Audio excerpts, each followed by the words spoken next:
Hi there.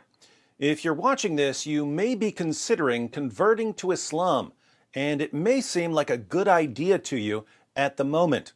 After all, you've probably been told that the word Islam means submission, and that this simply refers to submission to God. If you believe in God, why wouldn't you want to submit to Him? Makes sense, right? Not so fast. There are two main reasons you should slow down and think about this a bit more carefully. First, according to the Quran, you can only submit to Allah by fully submitting to all of the decisions of Muhammad. In chapter 4, verse 65 of the Quran, Allah declares, "But know, by your Lord, they can have no faith until they make you, O Muhammad, judge in all disputes between them, and find in themselves no resistance against your decisions, and accept them with full submission." Notice, you can have no real Islamic faith until you make Muhammad judge in all disputes, and you find no resistance in yourself against any of his decisions. You have to accept Muhammad's decisions with full submission. So, while the word Islam does mean submission, it's really the religion of submission to a man, because according to the Quran, you can only submit to Allah by submitting to Muhammad. Who was Muhammad? He was an illiterate 7th century Arabian caravan robber and warlord. As a rule, before you unquestioningly accept all of the teachings of an illiterate 7th century Arabian caravan robber and warlord, you should really make sure you can trust him as a prophet. And that requires carefully examining his life and teachings along with the so-called evidences of his prophethood. The second reason you should proceed with caution here is that Muhammad ordered his followers to execute anyone who leaves Islam. For instance, in Sunan an-Nasai 4067, we read, "The Messenger of Allah said, 'Whoever changes his religion, kill him.'"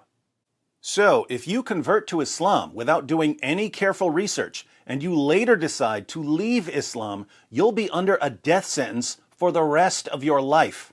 Islamic preachers will send you threats, warning you that once they're in power, you'll be executed.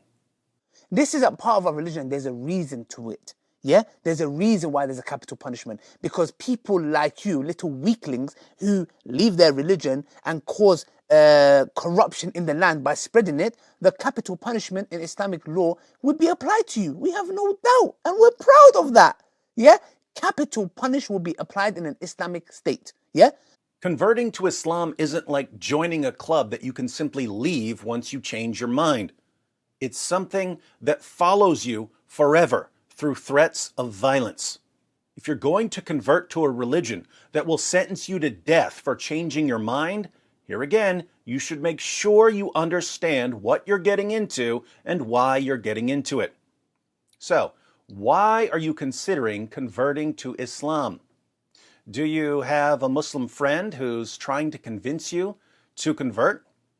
Has someone been sending you videos filled with amazing proofs that Islam is true?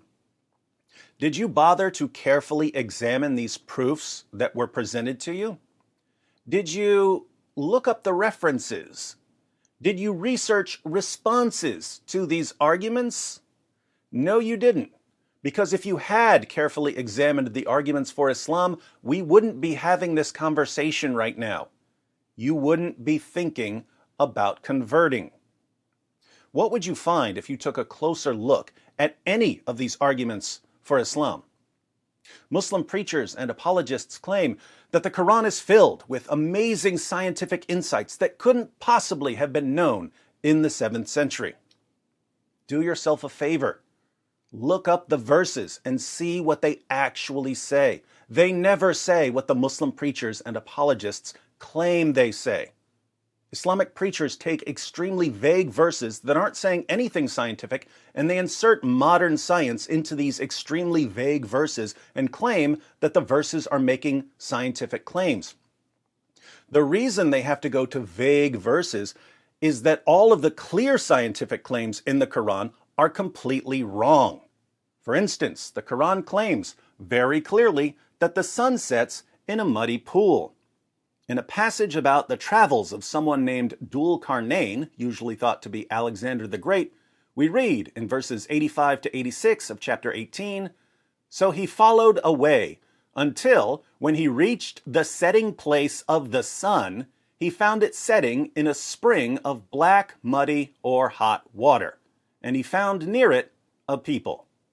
The Quran claims that the sun sets in a muddy pool, which means that the sun is much smaller than the earth, and that there are people who live there. If you ask your Muslim friends about this, they'll tell you that you have to reinterpret the passage. They'll say that the Quran is only claiming that Dhul Qarnayn saw a reflection in a pool of water and that it appeared to him as if the sun were setting in that pool. The problem with this reinterpretation is that Muhammad himself claimed that the sun sets in a pool of water. Sunan Abu Dawud 4002. It was narrated that Abu Dar said, "I was riding behind the Messenger of Allah while he was on a donkey, and the sun was setting. He said, 'Do you know where this sun sets?'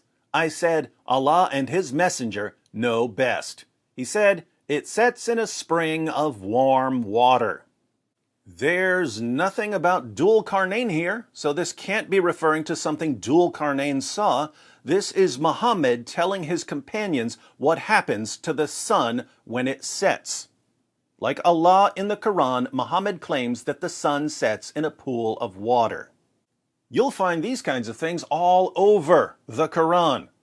The Quran claims that semen is formed between the backbone and the ribs, that the earth is flat, that there are 7 earths, that the sun orbits the earth, that human embryos are blood clots, that the sky would fall on the earth if Allah didn't hold it up, and that stars are missiles that Allah uses to shoot demons who try to sneak into heaven.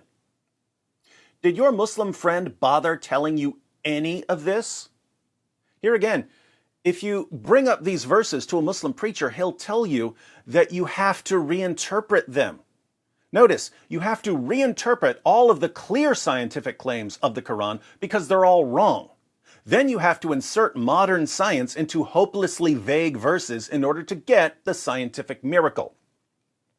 Is this a good reason to submit to all of the decisions of an illiterate 7th century Arabian caravan robber and warlord?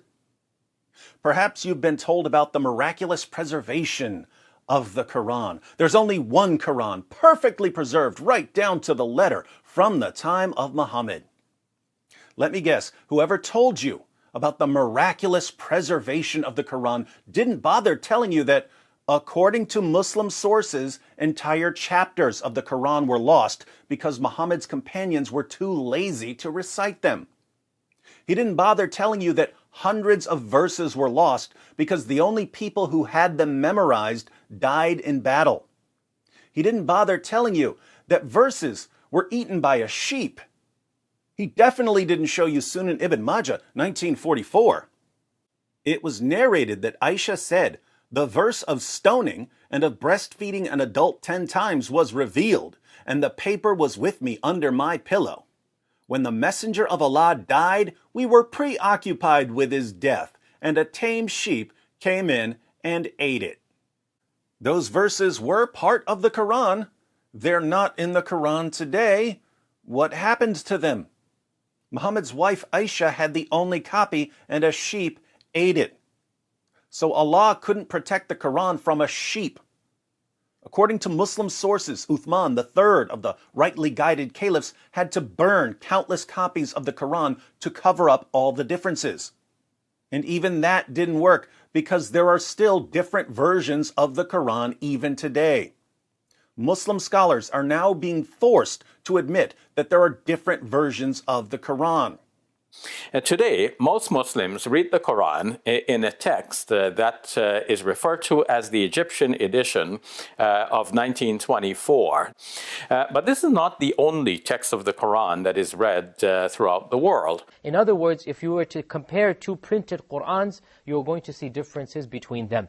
And this is something that many people are unaware of and many people have heard but are not fully familiar with, especially those who have been exposed to some of our brothers who live in Algeria or Morocco or other North African countries. They recite the Qur'an in a slightly different way. Not just a voice or not just a speaking style, but also changes in letters and words and harakat. And it's very clear to you and to every single very advanced student and specialist that the standard narrative has holes in it. That's what I'm going to say. On what planet is this a good reason to make an illiterate 7th century Arabian caravan robber and warlord the ultimate authority on everything you think or do? Perhaps your Muslim friend told you that Muhammad was a champion of women's rights. But he forgot to mention that Muhammad had sex with a prepubescent 9-year-old girl named Aisha. He forgot to tell you that Muhammad had sex with his slave girls. He forgot to tell you that Muhammad allowed his followers to beat their wives into submission and to rape their female captives and to hire prostitutes. Perhaps your Muslim friend told you that Islam must be true because it's spreading so rapidly. I have no idea why something growing rapidly would mean that it's true, but I bet your friend didn't tell you why Islam is growing so rapidly. The same Pew Research study that said that Islam is the world's fastest growing religion also said that the primary reason for Islam's rapid growth is high birth rates. Why do Muslims have higher birth rates than other groups? It's because of the impact Islam has on women and girls. In many parts of the Muslim world, educating girls is frowned upon. Women having careers is frowned upon. So girls are married off at a young age and turned into baby-making machines. By the time a young woman in America has her first child when she's 25 years old, a young woman in Yemen is having her 6th child because she was married off when she was 11 or 12 years old. So are we supposed to conclude that Islam is true because it gives women and girls nothing to do apart from making babies? Notice, every single reason you've been given to believe in Islam falls apart as soon as you take a closer look. Why, in the name of common sense, would you convert to a religion that requires you to submit yourself completely to the teachings of an illiterate 7th century Arabian caravan robber and warlord, and that will sentence you to death if you ever change your mind, when the only reasons to accept the religion evaporate the moment you investigate them? In case you'd like to carefully examine Muhammad and the Quran before converting, I've included in the description box some links to articles and videos on all of the issues I brought up in this video. But maybe you'd like a second opinion. Maybe you'd like to hear from someone who was once a Muslim and had to learn all of this the hard way. The death threat from a Muslim preacher earlier in this video was a message to a young man who now calls himself the apostate prophet. He's an ex-Muslim who's under a death sentence for leaving Islam after realizing that it's false. Don't leave without clicking on his video and letting this former Muslim explain why you should think twice about converting to Islam.